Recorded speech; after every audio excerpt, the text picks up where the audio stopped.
Gente, boa tarde. Meu nome é Calixto, 25 de abril de 2020. Fazendo uma retrospectiva do dia 19 de março de 2020, que nós postamos um vídeo logo que nós saímos de uma reunião de planejamento e de enfrentamento no Hospital Universitário, capitaneado pela superintendente lá do hospital, doutora Joyce. Um mês depois, a gente tem uma análise muito crítica disso aí. Qual é essa análise? De cada 100 pessoas que têm contato com o vírus, 80 dessas pessoas não vão ter nenhum problema. Ou se tiverem um problema, é só um desconforto na garganta, uma dor na região sacra, ou um episódio único de diarreia que cessa depois de 24, 48 horas e você nem achou que tenha sido do coronavírus. O ruim é que essas pessoas, dessas 80 pessoas, vão contaminar outras 80 ou 160 ou 320 ou 640 pessoas nos próximos 12 ou 3 dias. Então o crescimento exponencial dessa pandemia é muito fácil de entender. Bom, mas essas 80 pessoas, essas 80 não vão ter nenhum problema. Nenhum problema. Se fossem todas testadas do ponto de vista de PCR nesse período de 7 a 10 dias, talvez a gente encontrasse o vírus nessas pessoas que estão contaminando outras. O ruim são as 20 pessoas dessas 100. Essas 20 outras pessoas dessas 100, essas vão ter uma evolução ruim. Por quê? Porque dessas 20, um terço, vamos dizer 7 pessoas, vão apresentar um estado gripal, uma faringite, uma febre de 37,5, 38, um desconforto, um episódio diarreico mais demorado, uma leve falta de ar ou um cansaço de leve a moderado.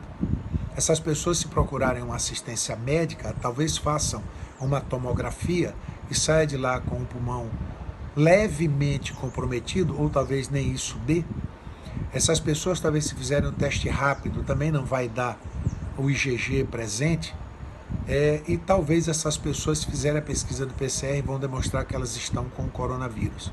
Essas pessoas podem ser tratadas em casa, com o que tem hoje disponível no nosso meio social, e todos estão usando cloroquina, azitromicina, um corticoide, talvez um Clexane, uma anita, ivermectina, que são remédios mais recentes, divulgados, mas não comprovados. Nenhum deles com comprovação técnica e de trabalho científico que realmente faz o efeito satisfatório. Mas todos nós estamos usando, inclusive eu me incluo nesse meio se precisar, pois a minha família já faz uso de alguns desse protocolo que eu digo médico-social. Mas eu também me refiro desses 20, desse um terço que vai ser tratado tranquilo, a um terço que vai precisar ser internado. 7 desses 20 vão para o hospital, porque tem mais de 50% de comprometimento pulmonar, já tem uma falta de ar considerável, um cansaço mais intenso, uma febre mais alta, uma tosse persistente. E essas pessoas têm que ser vigiadas, porque esse pulmão delas podem ser comprometido em 80% a 90% ou até 100%, precisando ir para a UTI, para uma unidade de terapia intensiva, para ser entubado e ser ventilado às custas de um ventilador artificial, que é o chamado respirador, senão vão evoluir como um terço restante desses 20. 7 tratam em casa, 7 vão para o hospital, mais desses 7, 6 ou 7 restantes vão a um desfecho ruim, que é o óbito. Não vão resistir a essa infecção, essa inflamação, essa contaminação tão intensa. Por que essas pessoas vão a óbito? Existem os motivos clássicos desse desfecho ruim. Pessoas acima de 60 ou 65 anos, pessoas que têm um diabetes que não trata direito, glicemia acima de 110, 120, 140, pessoas que têm pressão alta, não tomam seus remédios como devem tomar, pessoas obesas, têm maior dificuldade de ventilar o tórax mesmo no respirador, pessoas que têm uma doença que consumiu o sistema imunológico, recém-saídas de um tratamento de câncer, recém-saídas de um tratamento de tuberculose, por exemplo. Essas pessoas têm mais chance de evoluir mal, pessoas que têm uma doença pulmonar obstrutiva crônica, já têm um enfisema instalado ou em fase de instalação, pessoas fumantes que já têm uma bronquite crônica e também pessoas normais, atletas, jovens, também podem ser acometidos de um desfecho ruim. Por que que essas pessoas, por esses motivos, também têm um desfecho ruim? Qual é o final disso aí? Essas pessoas podem ter uma falência pulmonar total, todo o pulmão ser comprometido pelo edema que o vírus vai fazer, pelo inchaço do pulmão, a pneumonia viral, que pode complicar com uma pneumonia bacteriana. Essas pessoas podem ter secundária essa pneumonia bacteriana, uma sepsemia pela bactéria. Essas pessoas podem ter trombose difusa, trombose de vasos periféricos, comprometimento da função renal. O vírus pode ultrapassar a barreira do sangue para o encéfalo, chamado hematoencefálica, e ter encefalites. Pode ter também inflamação da parede do coração, com miocardites. Elas podem ter acidente vascular cerebral isquêmico, por exemplo. Essas pessoas podem ter isquemia difusa no corpo, chamada doenças tromboembólicas. São coagulações dentro do vaso, coagulações intravasculares que disseminam pelo corpo esses trombos. Além de essas pessoas terem um desfecho ruim, porque os medicamentos para essas pessoas não funcionaram bem. Já existem estudos muito claros e muito progressistas no sentido de descobrir que as pessoas, individualmente falando, têm tendências imunogenéticas para serem mais agredidas pelos vírus ou pelo vírus corona do que outras pessoas. Já existem comentários técnicos de pesquisa para dizer que esse vírus acomete uma pessoa de uma maneira e a outra pessoa de outra. E a outra causa também desse desfecho tão ruim é que o vírus agrediu muito rápido.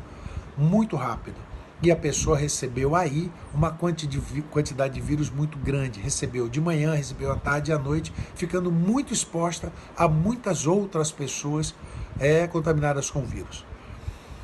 O que também faz com que isso não reverta, não volte atrás? Essa falência pulmonar, essa doença trombótica, esses medicamentos que não funcionam, a gente tentar outros medicamentos e o combate a esse vírus que agrediu a pessoa de maneira intensa. Primeiro é a falta de leito nos hospitais, falta de leitos nos apartamentos e enfermarias e a falta de leitos nas unidades de terapia intensiva. Imagine você chegando em um hospital, 10 ambulâncias ao mesmo tempo, e só tendo 3 leitos disponíveis, e só tendo um leito de UTI, e 10 pessoas graves com falta de ar ao mesmo tempo, que precisam de um catéter nasal, de uma máscara ou de um tubo endotraqueal para ir para o respirador, e não há esse leito disponível. Essas 7 ou 8 pessoas têm tudo para evoluir mal, para ir a óbito. Outra é a demora do atendimento. A demora da ambulância do SAMU ir lá na casa da pessoa que chamou, dizendo que o pai, a mãe, o tio, o irmão, o filho, está com muita falta de ar e não consegue respirar direito e precisa de um suporte de ambulância para levá-lo para o hospital. E dessas 10 ambulâncias que estão rodando pela rua, estão 10 ambulâncias ocupadas com outros pacientes sendo transportados. Que várias pessoas ao mesmo tempo desenvolveram a síndrome clínica intensa, grave, e não tem como transportá-las ao mesmo tempo, e a demora desse atendimento acontece aí.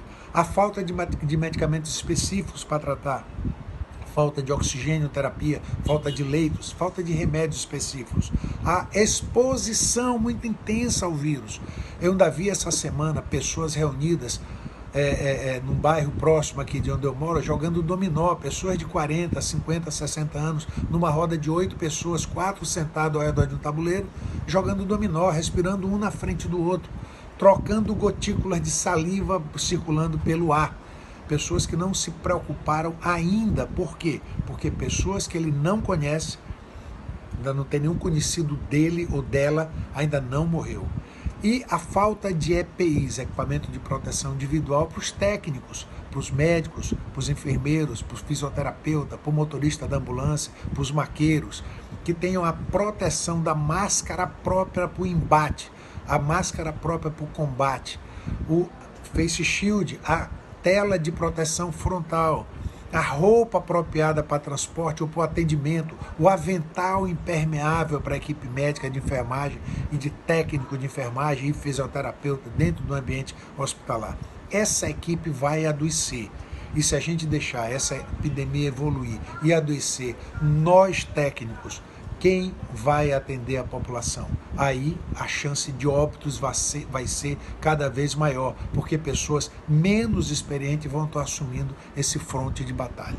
Então, uma atenção aos técnicos que estão hoje no fronte de batalha, é a sua proteção individual. O que fazer?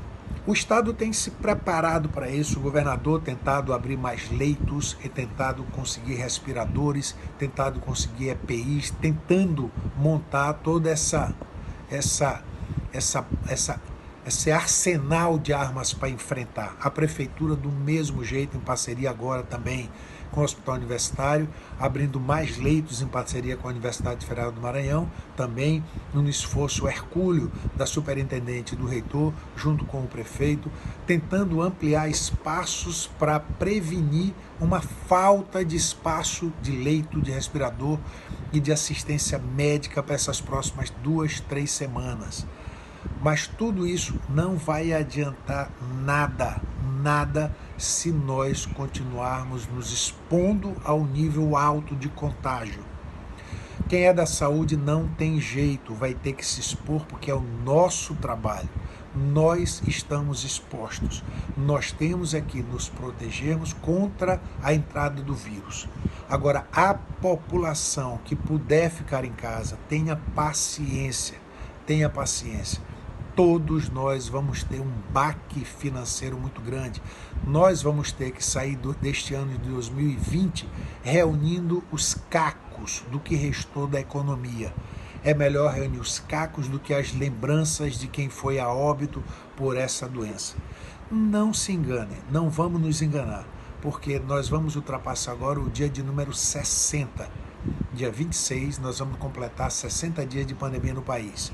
E todo o mundo, desde Wuhan até os Estados Unidos, até Honduras, até Itália, Espanha, vejam todos os gráficos que existem publicados hoje. Depois do dia 60, 65, 70 é que a pandemia mostra a sua cara. Então, essa próxima semana, assim como a próxima da próxima, onde está previsto uma explosão de casos graves, uma explosão de casos complicados. Nós já estamos vivendo isso hoje. Hoje nós já estamos com um percentual de saturação de leitos bem preocupante e que não vai ter jeito. Essa próxima semana nós vamos passar por isso até que os novos leitos sejam abertos. Fiquem em casa, lavem as mãos, usem as máscaras, evitem contato próximo, limpem muito seus elevadores, deixem as janelas abertas e, se puderem, quem puder, fique em casa se protegendo do contágio do vírus. Não vá para a rua, fique em casa se puder e deixe que, sinceramente, tem muita gente pensando, raciocinando, matando a cabeça, contribuindo para que nós ultrapassemos essa pandemia vivos, e se por acaso formos acometidos de uma doença grave, que saímos com menos sequela, e que por acaso formos acometidos de uma forma leve, que tenhamos a assistência a melhor possível. Obrigado, fique em casa e tenhamos muita saúde nesse período, que é um período grave.